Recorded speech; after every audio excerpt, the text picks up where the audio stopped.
The idea that the bad guys are at a pizza parlor, you can kick in the door and flush them out, right? You just need to burn down that tower that's at the end of your block and everything will be better. That's a world that's more attractive. Audio's not great. It's almost like his whole internet activity has to be conducted under incredible secrecy. Are the most frightening conspiracies those that are happening right before our very eyes in plain sight? I spoke to Edward Snowden on my Luminary podcast, Under the Skin, and Edward Snowden said that there are so many conspiracies that are demonstrably true that the term conspiracy theory isn't relevant. Let's see what Edward had to say.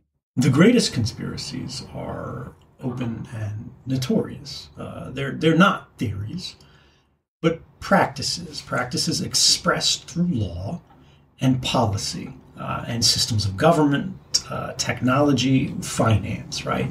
What Edward said there reminds me of an aphorism I heard elsewhere. If you take every single policy in which the two main parties agree, in that area, you have no choice at all.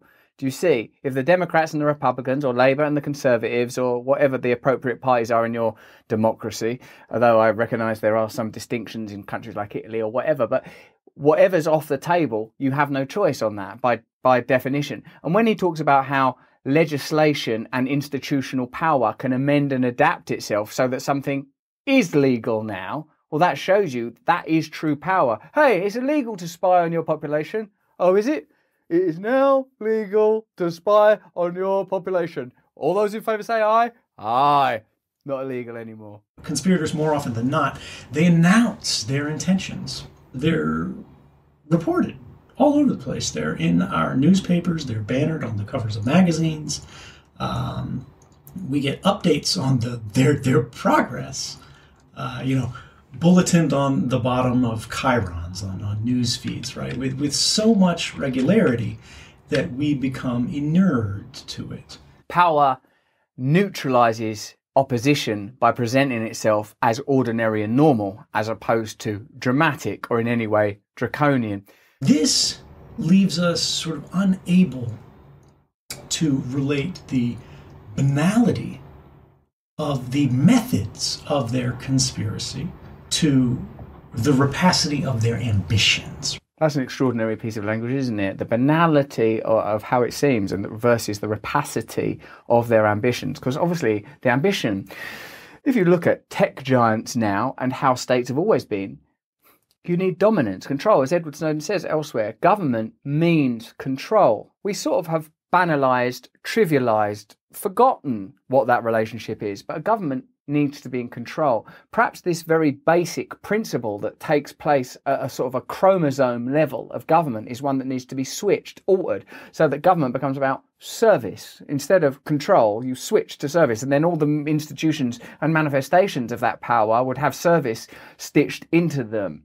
You know, when you think of what does Apple ultimately want, what does Google ultimately want, what are these companies and countries that go to Davos ultimately want? Well, it's clear that what they want is total dominion, uninterrupted ability to make decisions and to have power. That's where it's heading. That's where it's going. And if you oppose that by saying, I don't think that's responsible or healthy for individuals or for collectives or for communities or for the environment, wherever you oppose that, there will be challenges. And so I suppose what they have as a raison d'etre and as a modus operandi is, how do we achieve these, as Edward Snowden says, rapacious ends without seeming like we're pursuing them? Through banality, not even through artful distraction, but through bureaucracy. This is something that David Graeber, God rest his soul, talked about, is that through bureaucracy, you simply make it so tedious, so boring. And wasn't it always the accusation of the West and capitalism that communism and state communism was sort of bureaucratic? And no doubt it was. But look at us in our private, consumer, corporatized culture. So many signings of waivers. Look at that thing you sign when you use your Apple phone. Or now, have you noticed that Google, you have to sort of go down and tap an arrow a couple of times? That's them saying, it's not like we're not going to stop doing this stuff. It's, we are going to continue doing this stuff, but you've agreed to it. They say, you'll own nothing and you'll be happy. And that's staggering at the time. But 10 years from now, 20 years from now, when you own nothing and are unhappy, right? Hey, you said we was going to own nothing and be happy. I do own nothing. Well, so we delivered on that part. You own nothing. Yeah, but I'm unhappy. Oh, yeah, no, you should have read that really long contract. You did sign that, see? Oh. But when you just scope out and look at the concept of these everyday conspiracies, the large, impactful conspiracies, the prime interest rate has changed. You know, a new free service has been created to host our personal files. These conspiracies order and disorder our lives, and yet they can't compete for attention with Twitter and Facebook. I guess, again, what Edward Snowden is reiterating is that it's sort of boring. There's just this incremental bureaucratic creep that's colonizing personal power. I mean, I don't even understand what he's saying about that file thing, because it's too boring to understand, isn't it? It's too what about my files being shared? But presumably you're putting all of your information in some accessible cloud. The truest conspiracies meet with the least opposition. Or to put it in a different way, conspiracy practices the proven conspiracy, the true conspiracy, such as gerrymandering or the debt industry or mass surveillance, are almost always usurped by conspiracy theories. We need to be careful because some things that are termed as conspiracy theories are in fact true. Mass surveillance, famously for the longest time, was referred to as a conspiracy theory. There was an assumption that mass surveillance was a tin hat, you're a loon type conspiracy. Of course, then, many of the other things that are deemed and termed conspiracies, and you know, you're watching this online, so it ain't hard for you to access those things, presumably then may be waiting for verification, waiting for a whistleblower to come forward and go, actually, we are doing this. Actually, this has been going on. Of course, there are other aspects in the realm of conspiracy that, to me at least, seem reductive, vivid, and dramatic. And, you know, you believe whatever you want to believe, and I'm open to a lot of things. But for me, I prefer to stay in the realm of the empirical, that which can be proven and demonstrated, not because I'm closed-minded to further conspiracy, but simply because when presenting an argument in an arena that is defined by empiricism, science, data and demonstration, you're best not to go, I find, out on a peninsula of making claims that might be vivid and dramatic unless you can demonstrate their veracity, simply because you want to win the argument. You want to win the argument. By win the argument, I mean convince as many people as possible, look, this is happening. Now, if you do that, then that's a platform for further conversation. And as I say, I'm not closed-minded to anything, but personally, I prefer to keep my focus on stuff that is data-driven, because, well, then we can start to build change and create a different type of identity, way of communicating, way of understanding our world. There is space for both. Conspiracy theory can be seen as a kind of parody. Conspiracy theory can be seen as a kind of gaming out where the public's vulnerabilities are, a reflection of our fears. When I was working for the NSA, right, I was involved in this system that was intended to access and track the communications of every man, woman, and child on Earth to the maximum extent possible, and for that to happen in secret, right? Is there anything more grand and conspiratorial? All we're trying to do is track the movements of every man, woman, and child on Earth in secret. Oh, and that's a conspiracy, is it? Oh, well, excuse me. And it took me a really long time to extricate myself from that. And the funny thing is, because of the manner in which I extricated myself from that, I became the subject of conspiracy theories. People say I'm a Russian agent. People say I'm a Chinese agent, right? There are conspiracies all the way down. This is what it's like to have been a person that's revealed information that could get you killed. He has, I think, a sort of gosh, please don't take it the wrong way, a sort of a Christ-like sense of righteousness about him, like someone that's acted with purity of heart. He's very sort of determined to deny and reject any kind of charge or sort of plaudits as a hero.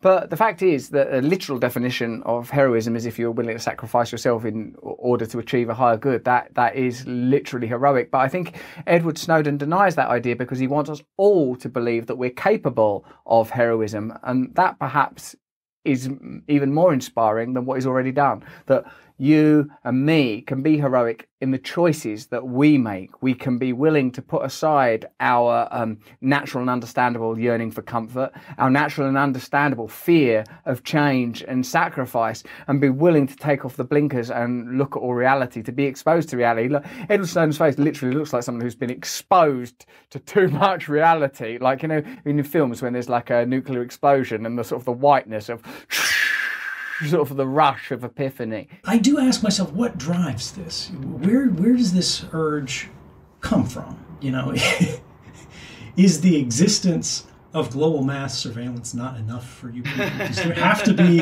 another level to it, right? Again, I suppose that's further support for the idea that perhaps if the focus, from my perspective, and I completely understand some of you see things differently, is on working with what we can demonstrate, the way that institutions of power and finance operate publicly and demonstrably. If we focus on that, then it's possible to build mandates, oppositions, and alternative ways of being that would discount whole swathes of the way that power operates now. Even if you did that and you believe that there are some more outlandish conspiracies, and I'm sure there are at least some, I think it's unlikely that everything about how power operates has already been revealed.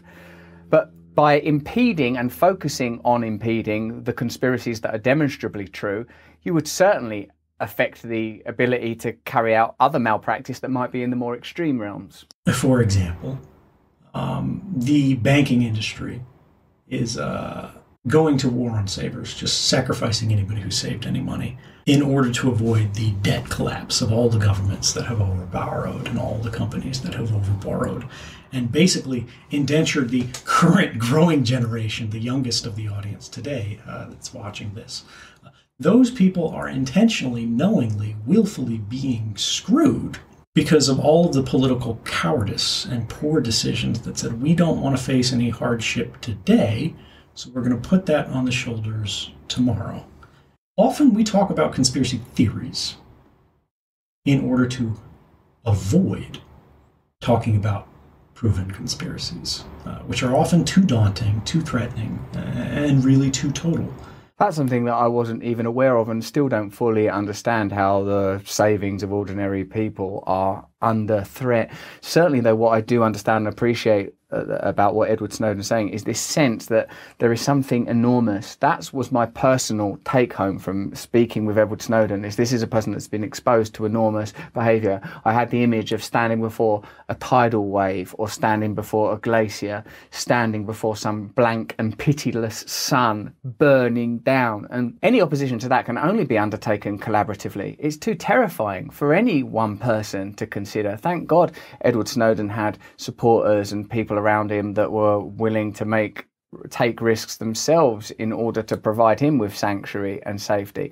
And I think any of you that are interested in confronting power must know it is real, and you have to undertake it as a part of a collective. Individually, no one has significant power, not compared to the vastness, the great behemoth, the megalith, the monolith that we are facing. For example, something like the war on terror in the United States, which is the greatest mistake of my generation, right? We're still in Afghanistan. Famously, Biden said in 2012 that we'll be out of Afghanistan by 2014. Well, now it's 2021, and he's saying we need more time. We need to think this through. Edward Snowden has looked behind the machinery of power, hasn't he? He's sort of seen, oh, this is power. And, Biden, Trump, Obama, Clinton, Bush, whoever, they're sort of perched like little birds of varying colours on the sort of mighty tree of power. And like that, you can't get distracted by the twitterings and movement of these ephemeral, fleeting powers. You have to look at what's actually happening. He has seen, oh, it doesn't matter. Biden in 2012 is saying this. Biden in 2021 is now president and is doing that. There are still troops in Afghanistan. Oh, wow. That's how power works. It works over a time scale that's very difficult, I think, for ordinary people to appreciate. This is a big creaking beast that we're dealing with that moves on a different timeline to us. When you live in that kind of world, the idea that the bad guys are at a pizza parlor. You can kick in the door and flush them out, right? You just need to burn down that tower that's at the end of your block and everything will be better. That's a world that's more attractive because you have identifiable figures who are responsible for your plight.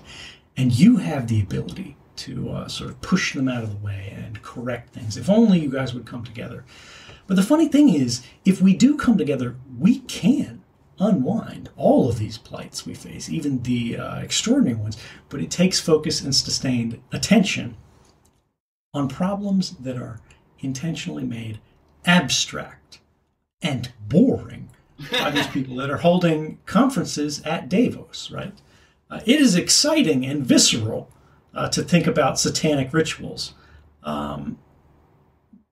Nobody gets hot thinking about the interest rate. Satanic rituals. Interest rate?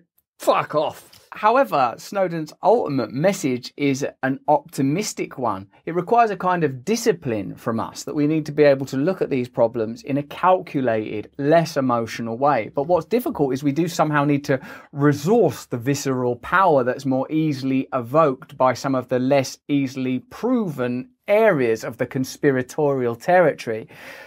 Our focus, I suppose, then, has to be upon collectivizing, not getting distracted by superficial differences, remembering that the vast majority of people, no matter where you're from, no matter how you identify, no matter how you see yourself as part of a culture, have the same opposition. Centralized power is accumulating vastly, quickly, and without overlooking some of the, yeah, but you're from here and you're from here and you did this and you said that and you believe in this and you don't believe in that. That stuff is a privilege. Important though those things might be in a certain context, in a broader, bigger context, we must be willing to work collectively together, and that requires discipline. I'm much more interested in mad, exciting conspiracy theories than I am of like trying to understand the true nature of bureaucratic administrative power and the globalized power and what's really happening at Davos and why there's the confidence to do these things in plain sight, because actually if you were to look at it, they're not doing anything illegal because the law is in collaboration with corporations. It's just a mystery of words and legalese and endless numbers.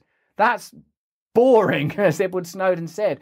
But what is not boring is the idea that collectively we can confront power, that requires a certain emotional and spiritual discipline from all of us, no matter where we're from, no matter where we sit, that we should be regarding the priority as overcoming our own problems, giving over judgment on others, and working together to solve this bigger problem. How do we create a world for ourselves and our children to live in which we are all empowered and respected? Is this possible? Is this possible at the moment when there is such powerful centralized forces? Would it become possible, if not perfect, if power was distributed more evenly, if existing power was more accountable, if we had a meaningful exchange with our institutions of governance? All of these things I found to be hugely relevant and brought to the surface by this amazing conversation with Edward Snowden. If you're interested in seeing the whole thing, it's on Luminary. There's a small fee for it. I'm sorry that I don't do it for free, but see these lights? See this camera? There's a person behind this camera. See this video? It's edited by a human being. I offered them a pat on the back and spirituality, but guess what? They've got bills too. If you continue though to enjoy this free stuff that we continue to provide for you and will continue to provide for you, like it if you like it, subscribe if you want, don't turn on the notification bell, that's mental. Get over to russellbrand.com, sign up for my mailing list in case we need to communicate directly one of these days. You never ever know. Most importantly, please do the individual work you need to do on yourself. I'll do the individual work I need to do on myself, and collectively, who knows what we could create, as Edward Snowden said. Thank you.